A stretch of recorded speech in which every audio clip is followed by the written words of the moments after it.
حضرت سلیم رضی اللہ تعالیٰ عنہ حضرت انس رضی اللہ تعالیٰ عنہ کی والدہ تھی، جو اپنے پہلے خاوند یعنی حضرت انس رضی اللہ تعالیٰ عنہ کے والد کی وفات کے بعد بیوہ ہو گئی تھی، اور حضرت انس رضی اللہ تعالیٰ عنہ کی پرورش کے خیال سے کچھ دنوں تک نکاح نہیں کیا تھا۔ اس کے بعد حضرت ابو طلحہ رضی اللہ تعالیٰ عنہ سے نکاح کر لیا، جن سے ایک صاحبزادہ ابو امیر رضی اللہ تعالیٰ عنہ پیدا ہوئے، جن سے حضور صلی اللہ علیہ وسلم گھر آتے تو ہنستے، مذاق اور کھیل کود فرماتے اور ہنسی بھی کرتے۔ اتفاقاً سے ابو امیر رضی اللہ تعالیٰ عنہ کا انتقال ہو گیا۔ ابو سلیم رضی اللہ تعالیٰ نے ان کی ماں ہے ابو سلیم، ان کو نہلایا دھلایا، کفن بھی پہنا دیا اور ایک چارپائی پر لٹا دیا۔ ابو طلحہ کا روزہ تھا جو ان کے والد تھے۔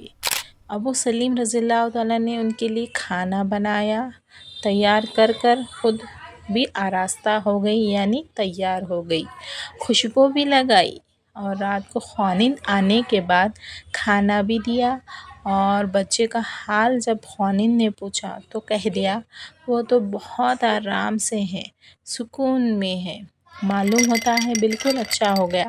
وہ بے فکر ہو کے رات کو خاوند کے ساتھ سو گئی، اور خاوند نے صحبت بھی کی۔ صحبت کرنے کے بعد جب صبح ہوئی تو وہ جب اٹھے اور فراغت ہونے کے بعد جانے لگے تو ابو سلیم جو ان کی والدہ تھی بولنے لگی، میں آپ سے ایک بات کہنا چاہتی ہوں۔ تو انہوں نے کہا بولو۔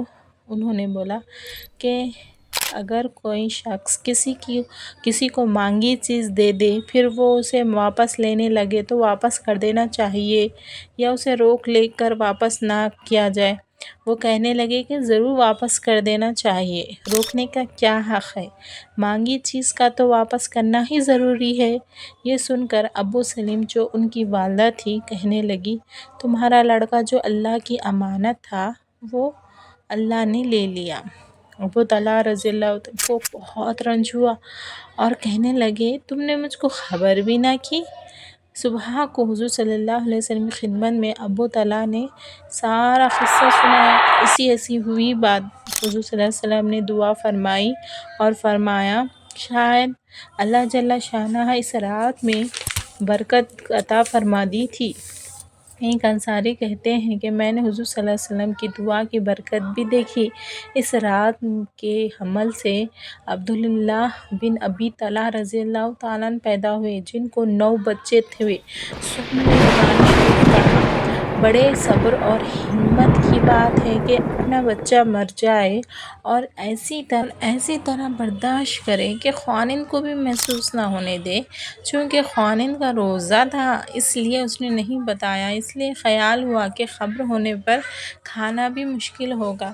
یہ تھی پہلے کی عورتوں کی کہانی جو بہت ہی تقوی اور پرہیزگار تھی، اپنے خاوند کو بڑا جانتی تھی، ان کی ہر اچھی بری چیز پر مد نظر رکھتے ہوئے کام کرتی تھی، جس کی وجہ سے انہوں نے یہ قدم اٹھایا تھا کہ اپنے بیٹے مرنے پر بھی انہوں نے صبر کیا اور اپنے شوہر کا فرض نبھایا۔